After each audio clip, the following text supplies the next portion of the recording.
Hello everyone, welcome to Nerd Mela. This is Brahmavatni and I have with me Sara today. Hi. So today we will talk about secularism, and the reason we are doing this is because over the last few years it has become quite a controversial and misunderstood topic. Before we move forward, please remember to like, share and subscribe. You can also leave your comments, suggestions and feedback below.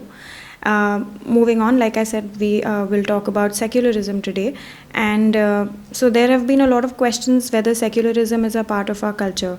Is it a Western concept that has been imposed upon us, and should it be removed from the preamble of the Indian Constitution? Is it a tool for appeasing the minorities and snatching away the rights of the majority population, especially those who are poor?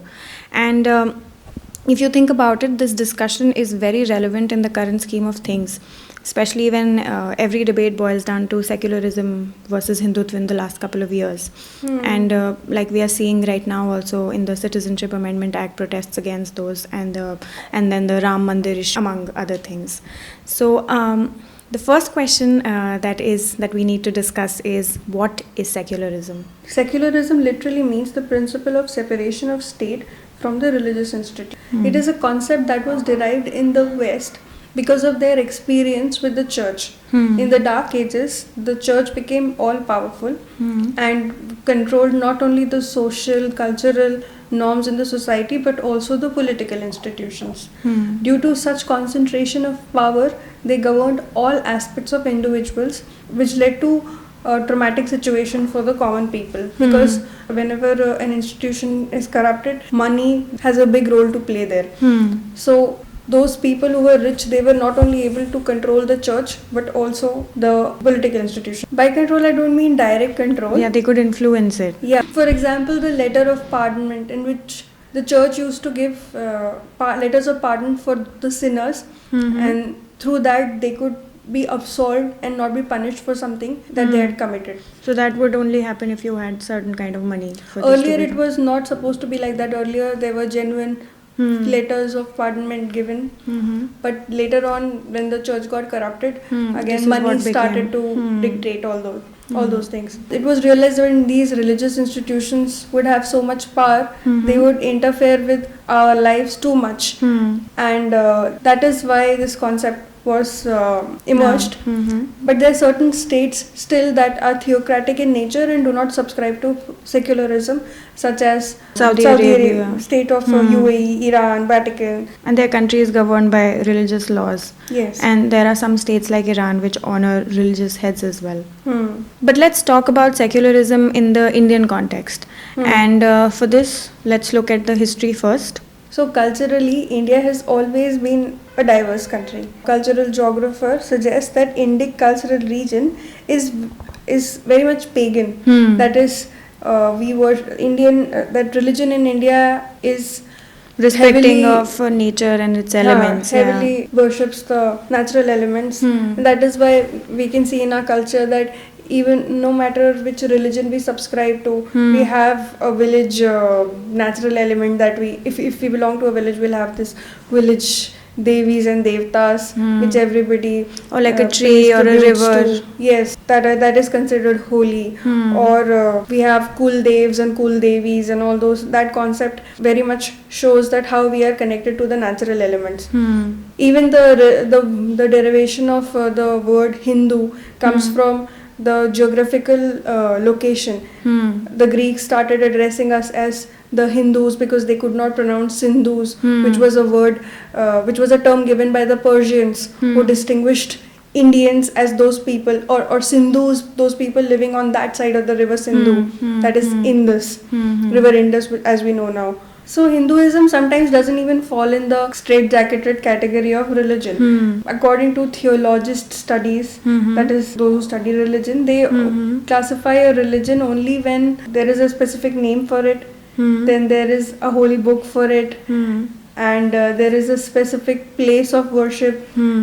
For instance, like for the Christians, it's Bethlehem, Jerusalem, yeah. Even for the Jews, etc. There is some holy place of pilgrimage like that, and religious heads generally. So these are few characteristics of a religion. But in India, or rather amongst Hindus, it's not like that, because we have about 30 crore deities, and we have Even people following the same set of norms, belonging to the same region, even the same community may have very different culture and traditions for doing the same thing. Yeah. And this has nothing to do with the cosmopolitan evolution of the present state of affairs. India has had this from the very beginning. One example of this secular nature of our people can be seen from the Satavahan dynasty.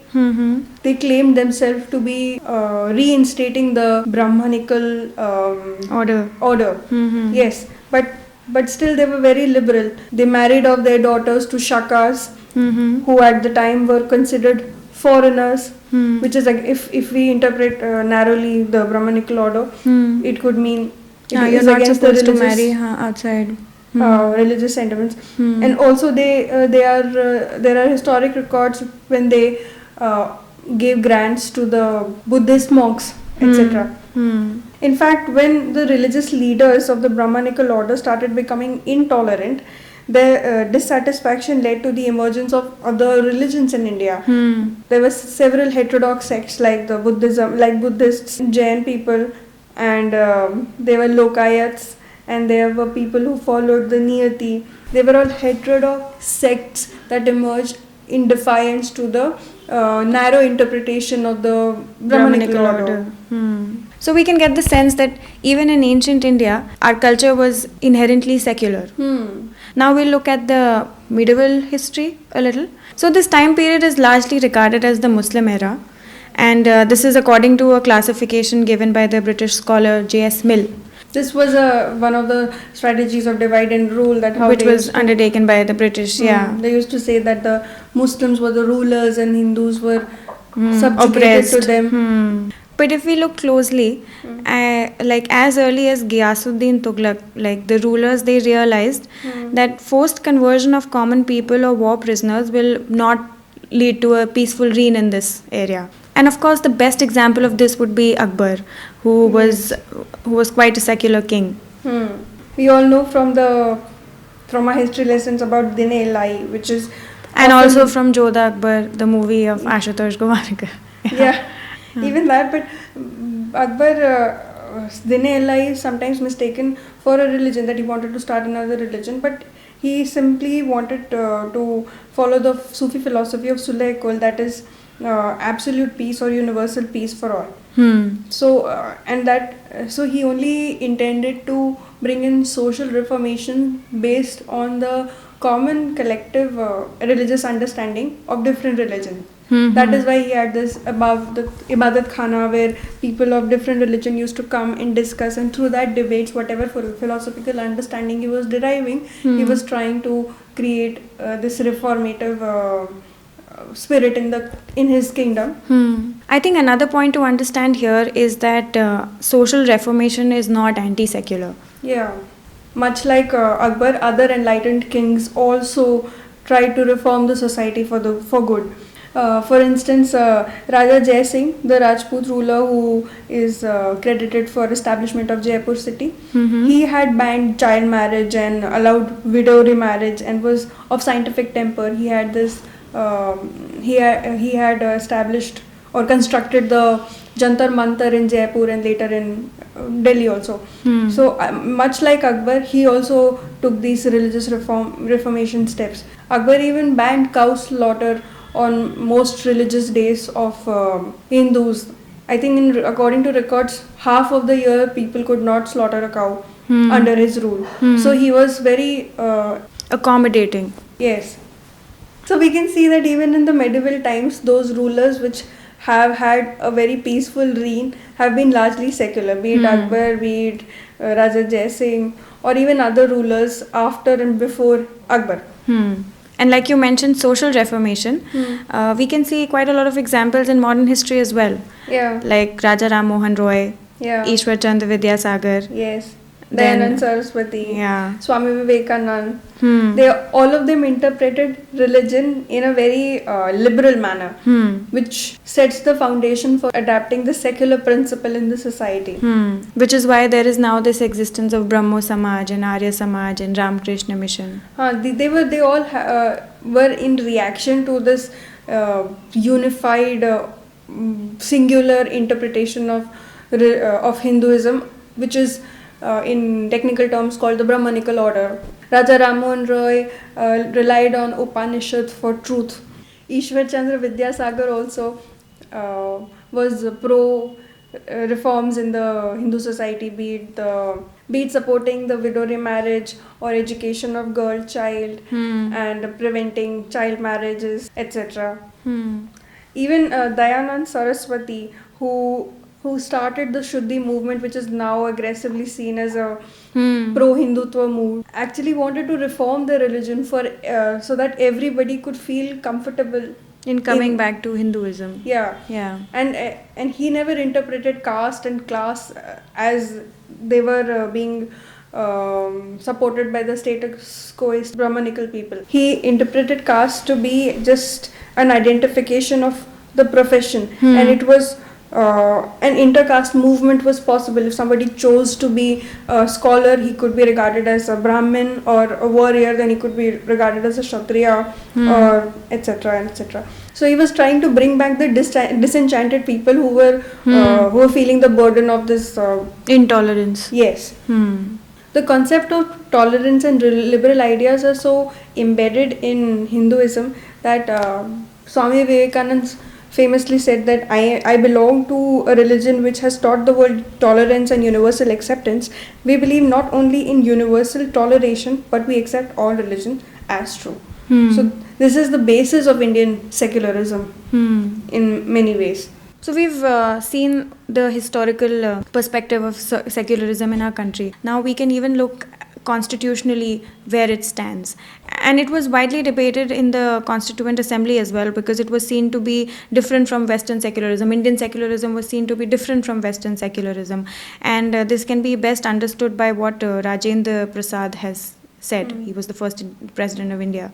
He said that Indian secularism is different from the Western concept, as Indians are religious. In India, all religions are given equal respect. Western secularism is non-religious, while Indian secularism is irreligious. Yes. It is very important to understand the word non-religious and irreligious.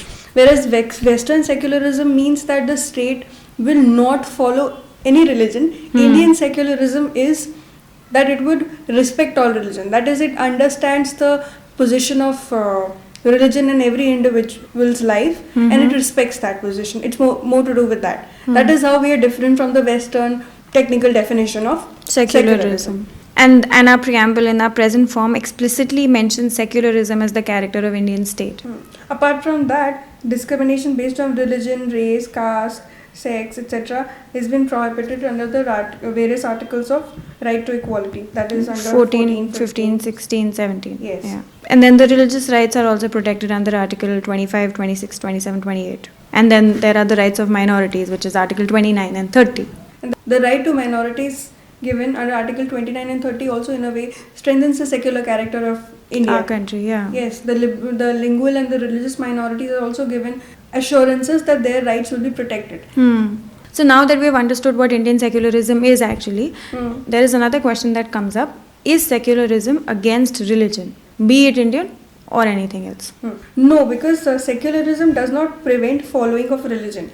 Secularism is against theocracy, that is going by dictates of religion. It does not prevent a person from following his or her own religion. One can be secular as well as deeply religious. One of the good examples will be Mahatma Gandhi. He was very religious, but he was never discriminatory. He always emphasized the importance of Hindu-Muslim unity, and was never discriminatory to other religions. He always respected them. Another question that is asked quite a lot these days is secularism minority appeasement? Is it another name for minority appeasement? No, secularism is not a name for minority appeasement. It is, however, a means by which religion will not be able to trample the individual rights to freedom of belief. This can be traced constitutionally under Article 14B. We already know that under the Indian Constitution, the fundamental right to equality as per Article 14A is rule of law. That is, law is equally applicable to everybody. Article B says equal protection by law. So, according to which like should be treated alike. That is, there should be positive discrimination to the disadvantaged, to those disadvantaged by specific circumstance. Like we have reservation for the socially discriminated classes and then women as well. And to prevent the religious minorities to be disadvantaged by such a circumstance, they have been given some rights. So maybe a government in power may use its political clout to appease the minorities for political reasons, but that is not display of secularism. Secularism is safeguarding their rights, such as allowing a person of different faith living in a community dominated by other faith. For instance, a Hindu living in a Muslim majority location could be free enough to worship his or her faith or preserve his or her style of living, or vice versa. That is why a few years back when PM Modi inaugurated the foundation stone of a temple in UAE, it was applauded because he was in a way securing the rights or the culture of the minority class in UAE. So over the course of our discussion, we have talked about what secularism is, what its meaning is in the Indian context, whether it has been inherently a part of our constitution, and what exactly does it mean in respect to minority and majority dynamics. Now the question comes is, why does a country need to be secular? First of all, India is a very diverse country. The kind of cultures that we have, it is very difficult to, like fish is such an integral part of Durga Puja in West Bengal. Meanwhile, in Navratri, there is another section of Hindus which keep a fast for 9 days. They don't eat normal food as well. In some sections of people, among Hindus only, they worship snake as a symbol of Lord Shiva. Whereas in the northeast, we have people who enjoy it as a delicacy. Well, there is a Sabrimala temple where whatever the tradition has evolved is preventing women from entry who are of menstrual age. Then there is Kamakhya Devi temple in Assam, where Ambubachi Mela is annually celebrated to celebrate the menstruation of the goddess.